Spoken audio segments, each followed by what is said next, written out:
Welcome back. We are here talking Communication 101, helping families learn to communicate with one another in a better way. When we listen to one another, we can share our hearts and we can have a closer relationship with one another. This is a class for the whole family. Last week we talked about the 6 different ways we communicate with one another as a family. Now, usually when we think about talking to one another or communicating with one another, we think about our words. This was the first thing that we learned last week, that we communicate with our words, the words that come out of our mouth. It's very important what words we choose, because if we choose the wrong words when we're talking to someone, all of a sudden they don't want to hear anything we have to say. Choosing the right words is very important.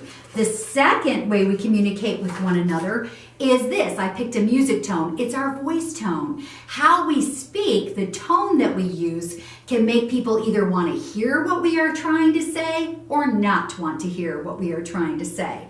For example, how about this tone? Does this make you feel like you're at peace and we're getting along just great? But what if I change the tone to, I want you to listen to me right now? Wow. The change in the tone certainly grabbed your attention, but I'm guessing you would rather hear the first tone of voice rather than the second tone of voice, right? So the way I say something, the tone of voice I use, can make you want to hear me or not want to hear me. The third way we communicate is with our faces. Did you know that your face is talking all the time? The expression that you wear on your face can say a multiple of different things to the person that you're trying to communicate with. You might say you're listening, but if your face is going, I don't think you're really listening, or I love you, you might be saying I love you, but if your face is going, that person probably is not going to feel that you love them. So your face is talking all the time, and we need to remember that when we're communicating. Another way that we communicate is through body language. Last week I talked about when someone crosses their arms, and they kind of lean back a little bit. What is that saying? That's saying I don't really want to hear. I don't like what you're saying. Doesn't matter if I say I'm listening or not. My body language is telling you I'm rejecting everything you have to say. So body language is very important as well. The next way we communicate with one another is by eye contact. If I'm looking away while you're trying to talk to me, do I really believe that you're listening to me? The answer is no. Connecting with one another in eye contact says, I really see you, I really hear you. And by looking at the person, you can read what they're saying by their face and their body language too. And sometimes that helps to avoid unnecessary offenses and troubled conversation. So it's important. And the last way is with our ears, listening.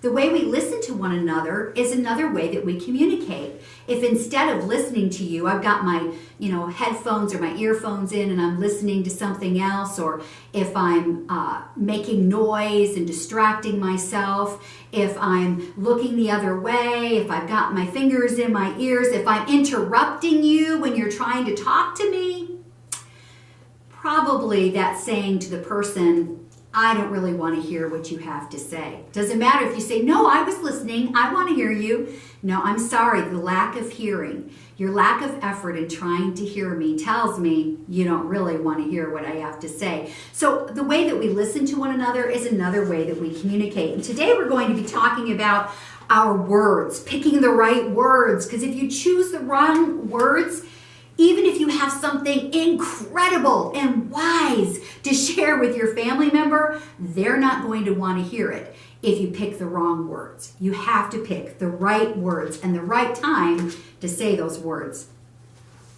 There's a Bible verse in Proverbs 18:21 that says, the power of life and death is in the tongue. The New Living Translation says it this way, the tongue can bring life or death. Those who love to talk will reap the consequences. What's that saying? Well, it's saying that whatever you sow with your words, you're going to reap. So if I had some cucumber seeds and I put them in the ground and I watched and watered and made sure the sun touched it and I waited, would I get tomatoes? from that, even if I really want, oh, I want tomatoes. I'm putting these cucumber seeds in the ground, but I really want tomatoes. I call forth tomatoes. Can I get tomatoes from cucumber seeds? What's that? You're right. The answer is no. I cannot get tomatoes from cucumber seeds. Whatever seed I sow, that's what I'm going to reap. I sow cucumber seeds. What am I going to get? That's right. I'm going to get cucumbers. So I have to be careful with my words because my words are seeds. I can't sow negative words, harsh words, unkind words, and reap a good harvest of communication in my family. I can't reap the good fruit I want to see in their lives or in my life if I'm sowing negative words. So the words I choose are very, very important. Our words can heal or hurt, mend or tear apart. They can repair what's broken, or they can break something even further. Choosing the right words at the right time is so important. And again, you can have something important to share, but if you use the wrong words, it won't be heard. Proverbs 15:23 says, "A man has joy by the answer of his mouth, and a word spoken in due season, how good it is." Everybody say how good it is. How good it is. Job 34:3 says, "For the ear tests words as the palate tastes food." So have you ever had food put in front of you and you tasted it and you hated it? What do you do with that food? Okay, you're looking for any way you can to get out of eating that plate of food. I'm really full. I had a big lunch. Here, do you want to try some? I remember I was in Africa one time, and we were in Kenya, in a very remote region, and we had taken food to the starving village, and the chief was so grateful for the food that we brought him that he decided to kill one of his prize goats that was still alive after a famine that had been there. And this goat looked as sickly as you can imagine. He was emaciated. He was bones sticking out. He looked sickly. He kills this goat, and then he gave me, the prize part, which was the liver. I hate liver from a healthy animal, let alone from a sickly looking goat that was starving to death. So you know what I did? I cut that little liver up, and then I said to my team that was with me, I think we should all share in this. I was looking for any way I could to not have to eat that whole liver. You know, sometimes people feed us liver with their words too.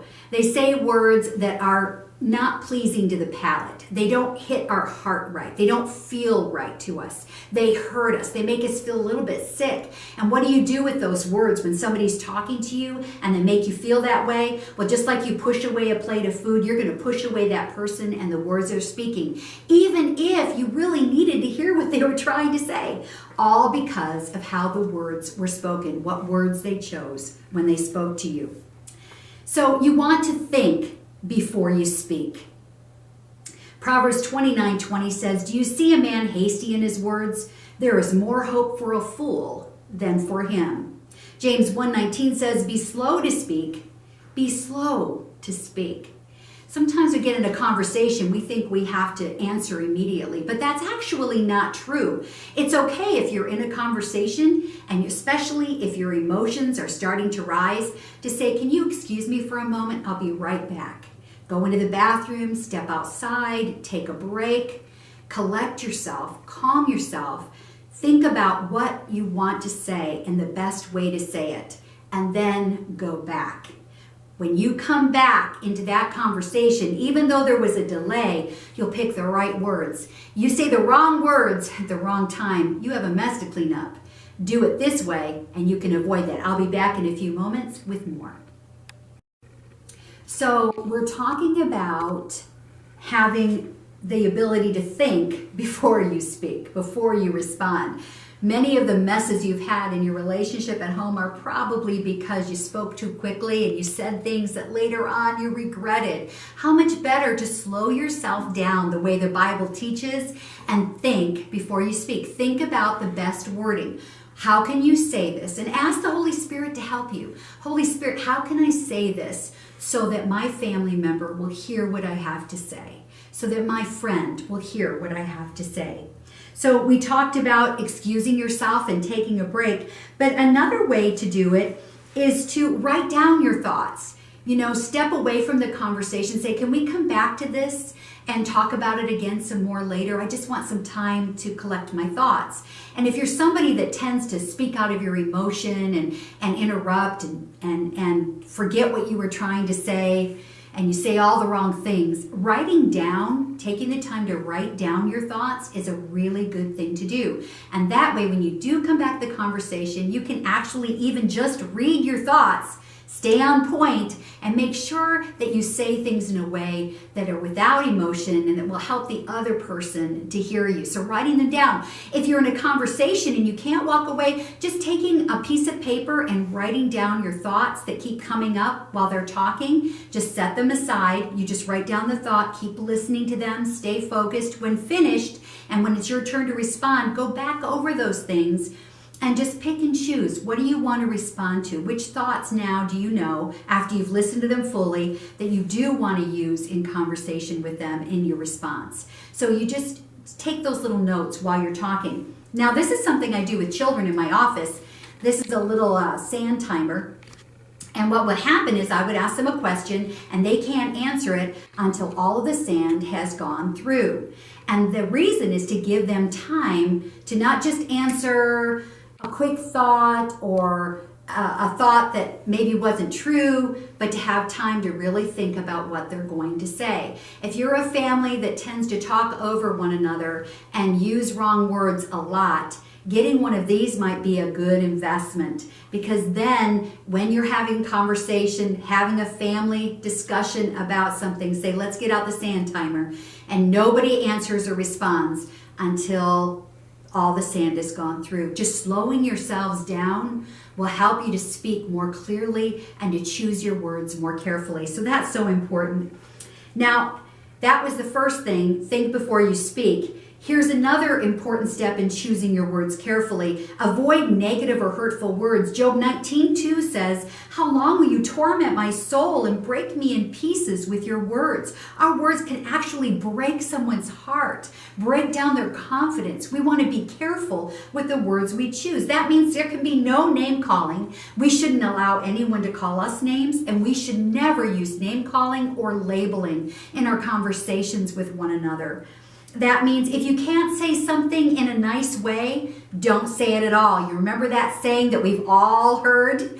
If you can't say something nice, don't say anything at all. Well, in this case, if you can't say what you want to say in a way that is respectful and nice, don't say it. Wait until you can say it in a nice way and then bring it back up in conversation. But for the moment, sometimes it's better to just put that topic on the table and leave it there until you can slow yourself down and pick kinder words, a nice way to say what your thoughts or feelings were.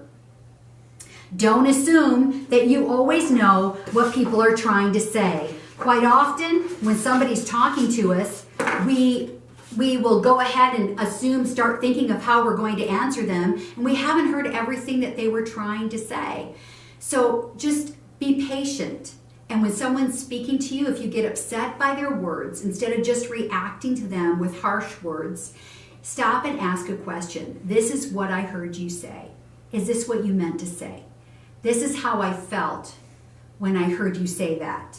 Is that what you wanted me to feel? Ask those questions. You'll be amazed how it can clear up confusion and hurt in a family relationship, because then they can say, oh no, that's not what I meant. I meant this instead. So it's better. And then when you reply, you can reply right words because you know exactly what they were trying to say to you. You never want to come in with attacking the other person either, accusing them. You said this about me. Well, I heard you said this about me. Well, I know you were thinking this or feeling this. The minute you do that, it's like a fist coming out of your mouth. It's going to make them want to run the other direction. But if you approach someone with questions, you know, I heard that you said this about me, and I think you were feeling this about me.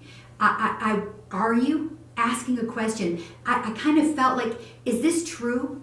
I heard that you said this to your brother. Is that true that you said this? Asking the question is huge. Okay? And always, always, always speak the truth. Let me see if I can find my little diagram here. These are mathematic emblems here. We have a plus and a takeaway that you use in mathematics. Well, with truth, you want to speak the truth no matter what your answer is, truthful words. Because if you add to the truth or you take away from the truth, you break trust in the relationship. You become a liar in the eyes of the people you're trying to talk to, and they won't want to hear anything you have to say. So remember, don't add or take away, only speak the truth. Third thing, if you want good communication, you want to choose the right words, you want to limit your words. Especially if you have a young child, you want to remember they're only going to remember out of everything that you say to them in a conversation, probably 3 or 4 of the words that you said are going to stick with them. 3 or 4 of the sentences in a long time together are going to actually stick with them, the younger they are. So you want to make sure you choose your words carefully and to the point so they hear you and they know exactly what you were trying to share with them. Choose your words carefully and limit them. Proverbs 10:19 says, "In the multitude of words, sin is not lacking, but he who restrains his lip is wise." So think, what do you want to say? Pray and ask God to help you to say it in a way they can understand. And then plan how you want to say it to them. Don't just come into a conversation and throw thoughts at them. Sometimes it's better, even when you're correcting someone, to take a break from that moment and think how you want to say it so that you can say it in a way, in as few words as possible, and they can understand the point when they walk away. Many times we as parents, we give long lectures, but they don't remember most of what we say because after the first few sentences, they've plugged their inner ear and they're not really listening to us anymore. So make sure those first few sentences count. That's what you want. And maybe skip the long lecture later on. Remember, your thoughts are not always right. Do you remember the story of Peter and Jesus? Jesus loved Peter and Peter loved Jesus. But there was a day the Bible talks about when Jesus was sharing with all of his friends what was going to happen to him when they went to Jerusalem. And he said he was kind of giving them a hint that he was going to die on the cross. He was preparing them for that. And Peter became upset and he interrupted it and he said, "No, that won't happen to you."